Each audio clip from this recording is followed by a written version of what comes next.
Greetings, whiskey folk, and welcome to the official Dram Association Unbottling of the Oban Distillers edition. Yes.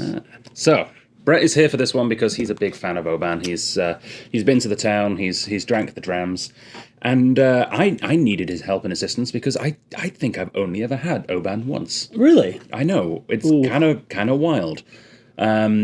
And part of that is because they don't sell to independent bottlers. Yeah, that's true. So the only Obans I've ever seen available in our store are the Standard 14, which is the one I've had, the Little Bay, and the Distillers edition. So yeah, it's kind of wild. And they don't really showcase them at festivals or anything. So the only way that you're going to try this is really if you buy a bottle or maybe at a bar. So I'm excited to see what's going on with this one. There is now another way you could try it. Of course there is. Wait, how?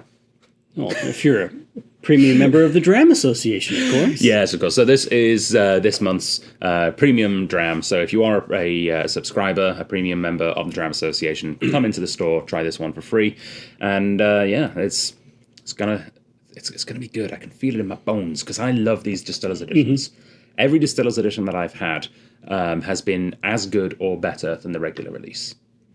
And it's interesting because until recently, they were all the same age as the regular release as well. They've dropped the age statement. There are some people that say the age statement is the same, but they don't sell you anymore because that's not the reason behind this. The point with the Distillers editions is that they took a whole series of different Diageo-owned distilleries, and each whiskey got a different treatment, a different cask finish. So I absolutely love the Talisker one in the Amoroso Sherry. The Glenkinchie, like I don't like the regular Glenkinchie, but the Distillers edition, I mean, I don't dislike it, but it's very bland. The Distillers edition is excellent. Really is. Yeah, the Kleinleach Distillers edition, I haven't seen here since 2017, and I bought the last bottle that was on the shelf on the first week that I started working at the Strath, and it hasn't been back since. Yeah. And I'm very upset about that. I know a guy you can talk to. Oh, wait, no, it's you. Damn it. Yeah, sorry. I've tried. We've only just got Kleinleach 14 back. It might take a couple more years to get the Distillers edition back. We're working on it, damn it. But yeah, the Lagavulin Distillers edition is bloody excellent. Yeah, I mean, they've all been really, really good. So I'm really looking forward to seeing what the Oban's like. But truth be told, it's been so long since I had Oban 14 that I don't really remember it all that well. It was quite early on in my whiskey journey. So I'm looking forward to just re-establishing my connection with Oban as well. A distillery that I didn't really know much about because I've never really had to research it because I've never presented it in a tasting. So I actually learned earlier today a couple of things about it. So as such, I haven't memorized the dates. I've memorized one of the dates, but 1794 is when the first records of distilling happened, although the official records don't say until 99, but I think that's just for legality reasons. Yeah. It's long enough ago now that I think we can let them off. Yeah, probably. And one of the biggest reasons that Oban, unlike many other Highland distilleries, carried on growing and being really popular is the fact that they actually had a train going to them. So in 1888, the train line from Glasgow went up through Oban, so they could get the fuel that they needed and they could get the product out. And that kind of probably saved them, because like in the early 1900s, so many distilleries closed down, and a lot of them were the ones that you couldn't really get to without railways. So yeah, I mean, thank you trains, I guess, for Oban sticking around. They're really interesting from a technical standpoint, because I didn't know that they use worm tubs. Oh. So, and I love worm tub whiskey in general. Nice. So things like Mortlach and a lot of whiskies that have these big, meaty flavors comes from the use of worm tubs, which is weird because I've always considered Oban to be a lighter whiskey, and it is meant to be a lighter whiskey. That's how it's designed. So why is it using worm tubs? Well, they're kind of just stuck in tradition. They're using worm tubs. They're using old wooden washbacks. They're using lightly peated malt. So it's a very traditional whiskey. But they also found ways back in the day when they didn't really have much of an alternative. They found a way to make a lighter spirit. So yes, they use worm tubs, but they heat the worm tubs up so you get more copper content. some distilleries actually cool them down, put them in buckets of ice. In the olden days, they would have like let it outside of the wall and into the creek or something. Yeah, run through the river and then back in. Yeah, These guys actually heat the worm tub. Yes. They're so the way they get the light flavor is through extensive copper contact. It's a really small, like onion shaped still. And they go so far as to actually leave the door of the still open when it's not in use to oxidize the copper on the inside more so. That's kind of cool. Right? Nice. So part of that is Oban theoretically could produce twice as much whiskey as it makes because it doesn't run the still every day because it leaves the still to recharge the copper in between times. So they're only producing half as much as they theoretically could so that they can keep that style the same. Nice. Because otherwise they won't be able to do it. Yeah. Weird distillery. I'm really looking forward to this because, like I said, been a long time. All right. Okay. Do you want to do the honors? I'd love to. Excellent. Yeah, sure. That's great. In fact, I'll start to tell you the story of my journey into whiskey, which is because of Oban. The year was, 2013. How I wish I was in Sherbrooke now. Yeah, I mean, I was in Oban. That's close. I got there by train, believe it or not. Oh, nice. Yeah, so it all works out. And yeah, we can get further into it. Let's get the pop going. Hang on. Nice. Ooh, very good. All right. Yeah, so I was touring across kind of the UK. May I? Please. And we spent like about, I'd say, 4 weeks. Just kind of traveling all throughout Scotland and England and a bit of Wales. But our first basically trek was on a train up into the Highlands. And I think our second or third destination was in Oban. And it was a long, long bit of traveling. I was very, very, very done with my traveling companions at the time. You know, you spend like a solid 6-7 days with these people in tight confined quarters and they kind of get on you. So I was like, you know what? We're in a nice little town on the bay. Like, I'm just going to go find a bar and relax. So I did. And everyone, like, there's this small little bar that happened to be right next door ish to the Oban distillery. And oh, dang. I ended up sitting in there alone for probably, I don't know, an hour and a half, just kind of reading, relaxing, checking Facebook as you did in that day. And eventually a local gentleman came up and sat next to me at the bar and was like, "You American?" I'm like, "No, Canadian. We're good." I had the little flag flying. He's like, "Oh, okay, great. Have you tried the local dram?" And to which, of course, I said, "Yeah, I'm having your beer right here. They pulled it from the wall. It was great." And he looks at me and just shakes his head. And he's like, "No, whiskey." I was like, "Oh, I don't really like whiskey." But I mean, you know, he's like, "Okay, you haven't tried the good stuff." And this guy who came in off the road, not dressed as a bartender, stands up, reaches over the bar, and pulls out a bottle of the Oban 14.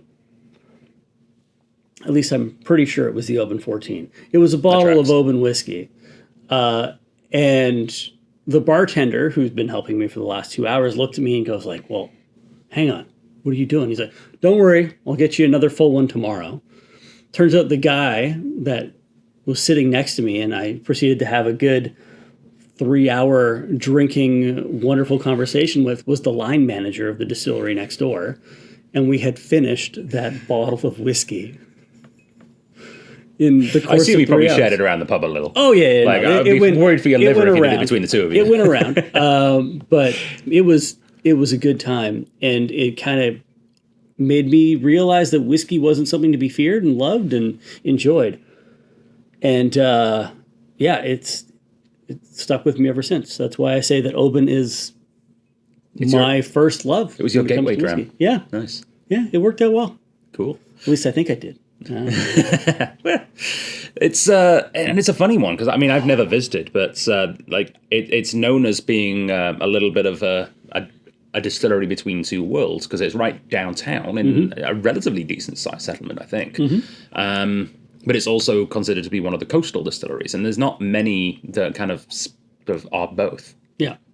There is some verbiage on the back here, which I'll read. Ooh, please. The master distiller selected a small number of casks for double maturing in Montilla Fino sherried seasoned American oak, which is chosen to complement the unique character of the malt whiskey. The marriage of casks and whiskey has always been a traditional tool of the distiller's craft to bring a new depth and complexity to great malt whiskies.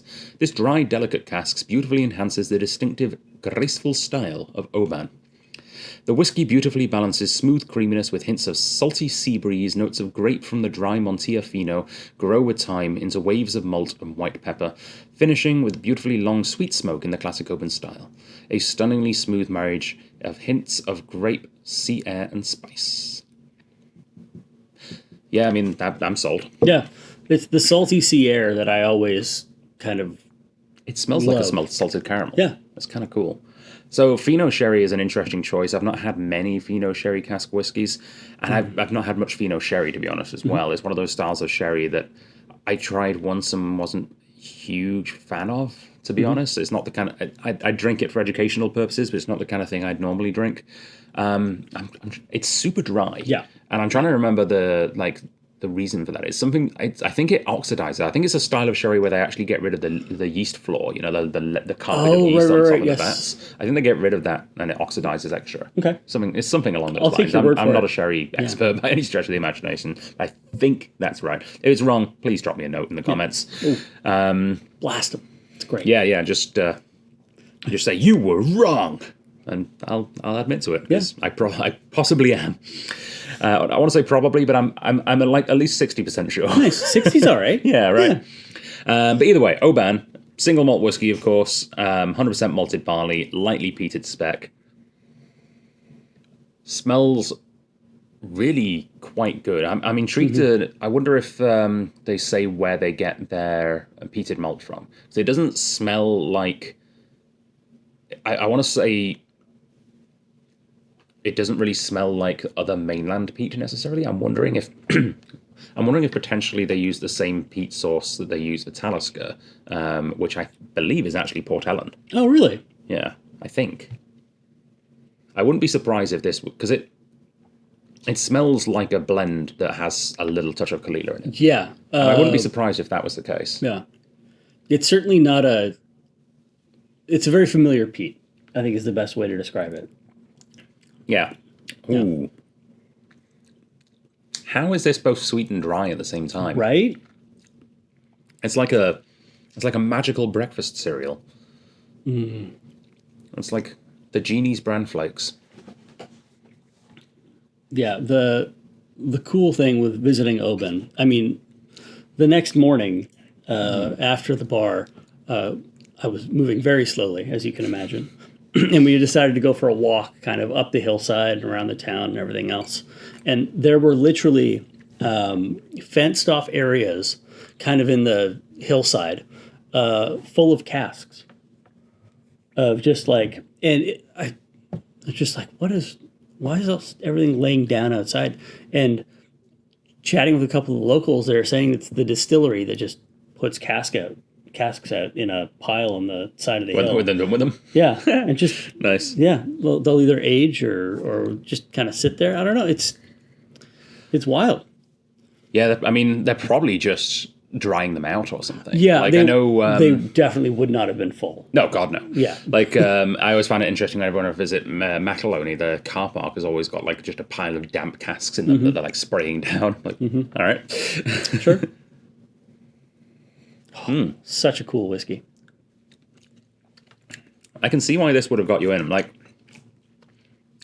I feel sad that I don't get the opportunity to try different Obans. Like, I wish they'd sold to independent bottlers, because I need to try the 14 again now. After trying this, I need to find a bar that has the 14 on and go try it.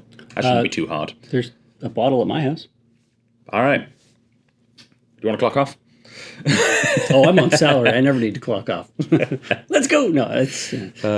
I just noticed I've got my aviator glasses tucked Oh. into my thing. I feel like I should put them on in honor of Andrew Ferguson, who often wears these for his whiskey photos and things. Oh, yeah. Yeah. Do I look cool? Yes. Yes, you do. Thanks, man. Yeah. Let's not post that in the comments. Whether I look cool or not. Yeah, it's Yeah. just- They're really good for cycling. They're the big lenses. yeah, no, they're very, yeah, for sure. Maybe that's why Andrew has them too. All right. He goes cycling. Yeah, I want to. Yeah. And unlike me, he goes cycling without having to take a few days off of work afterwards. I screwed my neck up. But you did look great in the brace. I did. It was like an Elizabethan collar. Yeah. I did the outturn tastings with a neck brace on. They thought I was pretty hardcore. All right. The best part is we had to drink each whiskey like this. Yeah. Should have given myself a straw. Oh, beautiful. So, yeah, if you're a premium member, come down and try this Oban. Really, really pleasant whiskey. Just old school. Like it's a weird wood, and that was the theme of this month's tasting. Like the fact that it's Fino sherry. It is a very uncommon sherry to use, but it doesn't taste weird. Unlike the last whiskey, which objectively is a bit of a weird one. I like it. It was good. That was the Scapegrace. Check out the video for that. Yeah. This is a very whiskey flavored, like straight up, like traditional feeling whiskey. Tastes like home. Yeah, fair enough. It's great. All right, should let you know the price, Oh, yeah. because even if you're not a premium member, if you can't come in and try it, that's okay. You can still get 10% off. It's a featured whiskey for the Dram Association, so every member, whether you pay a monthly fee or whether you're just on the free plan, gets 10% off on this bottle right now. So it's regularly, let's have a look, $177.30, and it's down to $159.57 for a potentially 14-year-old limited edition Fino sherry cask, lightly peated, single malt.